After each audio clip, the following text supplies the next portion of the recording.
इस लेक्चर में आज हम डिस्कस करेंगे कुछ questions based on conformal mapping. तो कन्फॉर्मल मैपिंग पर बेस्ड प्रॉब्लम्स हम सॉल्व करेंगे। तो पहला क्वेश्चन हम लेते हैं इसमें, question number 1।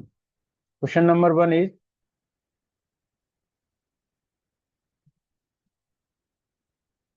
Prove that the quadrant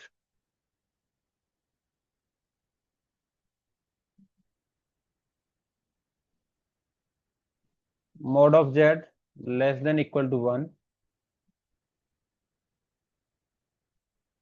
and argument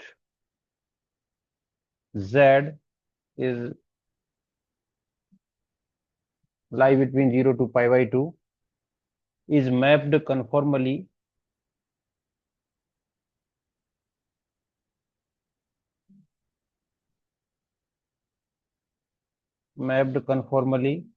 on a domain sigma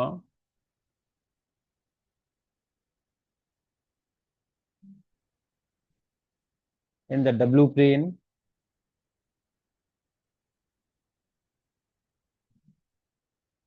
by w equal to 4 upon z plus 1 to the whole square. तो इसका सॉल्यूशन जब करना है हमें, तो पहले तो ये है जैसे mod of z equal less than equal to 1, तो दिस रिप्रेजेंट द सर्कल। तो सर्कल को रिप्रेजेंट कर रहा है और सर्कल में भी हमें क्या लेना है, क्वाड्रेंट लेना है। और क्वाड्रेंट भी जो कौन सा लेना है, तो first quadrant means 0 to pi by 2। तो now we write down as, अब हमें दे रखा है गिवन दैट ये जो w है, w क्या होता है, फंक्शन ऑफ z होता है, w equal to F Z, और F Z equal to 4 upon Z plus 1 to the whole square. तो ये हमारी इक्वेशन नंबर 1 हो गई। अब mod ऑफ z,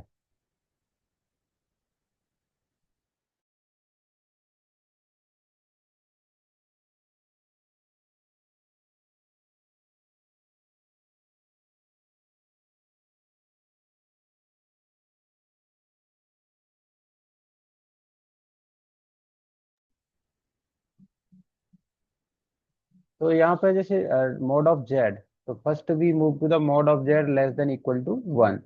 अब mod ऑफ z क्या रिप्रेजेंट करता है, mod ऑफ z रिप्रेजेंट करता है सर्कल को। तो mod ऑफ z को जैसे कि सॉल्व करते हैं, तो वी नो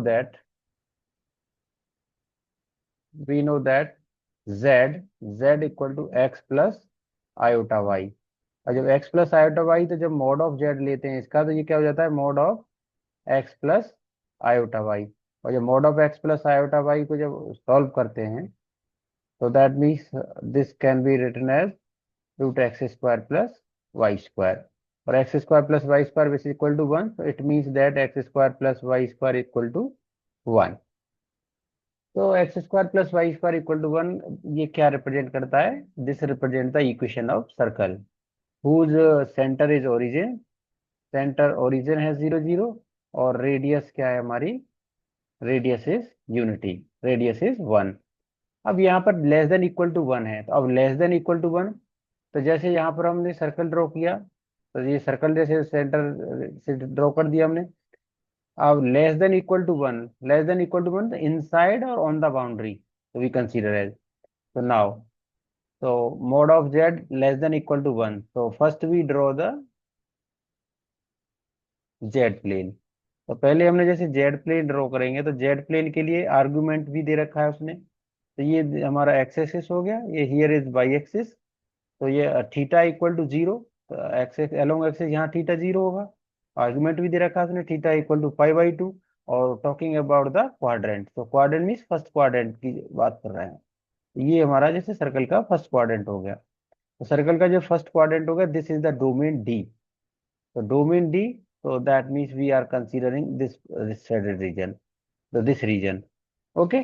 और डब्ल्यू प्लेन में क्या किया उसने, कि डब्ल्यू प्लेन है तो उसमें कोई फिगर ले रखा है, डोमेन सिग्मा दे रखी है, तो यहाँ डब्ल्यू प्लेन में भी डोमेन है सिग्मा। तो यहाँ पे आपको फिगर ड्रॉ करने की जरूरत नहीं है। नाउ हम चेक करते हैं कि ये दिस मैप्ड कन्फॉर्मली, अब मैप्ड कन्फॉर्मली कर रहा है या नहीं कर रहा है, ये हमें प्रूव करना है। अब कन्फॉर्मली मैप्ड करने के लिए हम क्या चेक करने के, फंक्शन हमारा एनालिटिक है या नहीं है इन दैट डोमेन, उस डोमेन में फंक्शन एनालिटिक है या नहीं है। तो और फंक्शन एनालिटिक है तो मीन्स हम डेरिवेटिव उसका एग्जिस्ट करना चाहिए। तो we have check the derivative of that. तो हम क्या करते हैं, सिंपली डेरिवेटिव चेक कर लेते हैं। तो F dash Z equal to D W upon D Z. और D W upon D Z जब इसको डिफरेंशिएट करेंगे इक्वेशन वन को, यहाँ पे हम लिख देते हैं फ्रॉम वन से। तो d W upon D z क्या आ जाएगा, -8 upon Z plus one to the whole cube. तो इसका जो डेरिवेटिव होगा, तो अब इसको देख रहे हैं कि अब ये एग्जिस्ट करेगा या नहीं करेगा। तो we can say that exist which exist for each value of z. वो एग्जिस्ट करेगा हर वैल्यू के लिए जेड की। कहां पर, इन द डोमेन डी। और डोमेन डी में क्या है, सारी पॉजिटिव वैल्यूज हैं। अब हम जैसे सिंगुलर पॉइंट निकालते हैं इसके कि जैसे ये एग्जिस्ट कहाँ नहीं करेगा, जहाँ जेड इक्वल टू -1 होगा।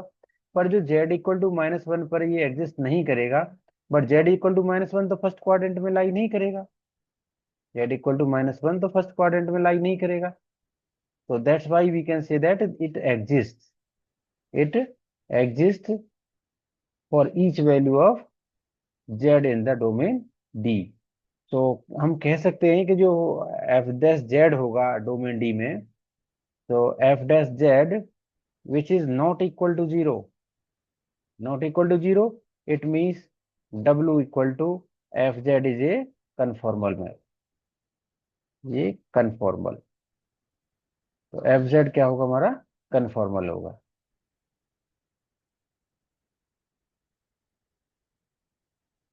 Now we take another question number 2, which is given as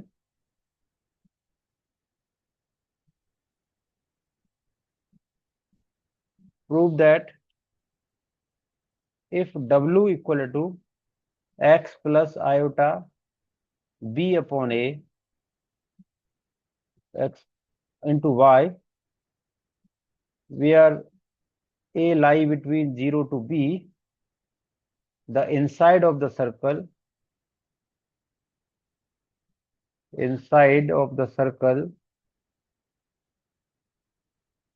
x square plus y square equal to a square correspond to the inside of an ellipse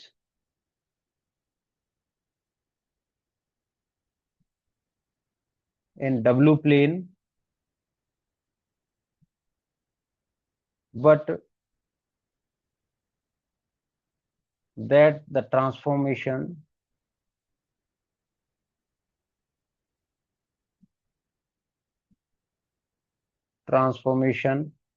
is not conformal,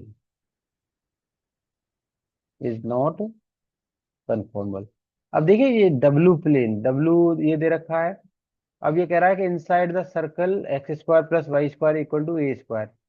तो X square plus Y square equal to A square circle कहाँ बन रहा है हमारा, Z plane में, correspond to the inside of an ellipse. और ellipse कहाँ बन रहा है हमारा, डब्लू प्लेन में, but that transformation is not conformal. तो we have to check that transformation is conformal और नॉट। तो अब इसका सॉल्यूशन हमें जब करेंगे, तो सॉल्यूशन के लिए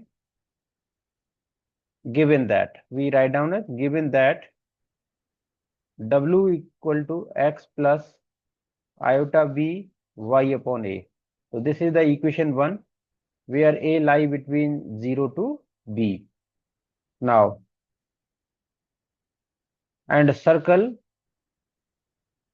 given x square plus y square equal to a square, ये कहाँ चेंज कर रहा है, करस्पॉन्ड टू द एलिप्स। तो ये एलिप्स बन रहा है, मतलब correspond to the ellipse into the डब्लू प्लेन। तो डब्लू प्लेन में, तो ये हमें शो करना है। मतलब फ्रॉम अब इक्वेशन नंबर 1 से हम चलते हैं। इक्वेशन नंबर 1, तो वी नो दैट डब्लू को हम क्या लिख देते हैं, U plus iota V equal to x plus iota B Y upon A.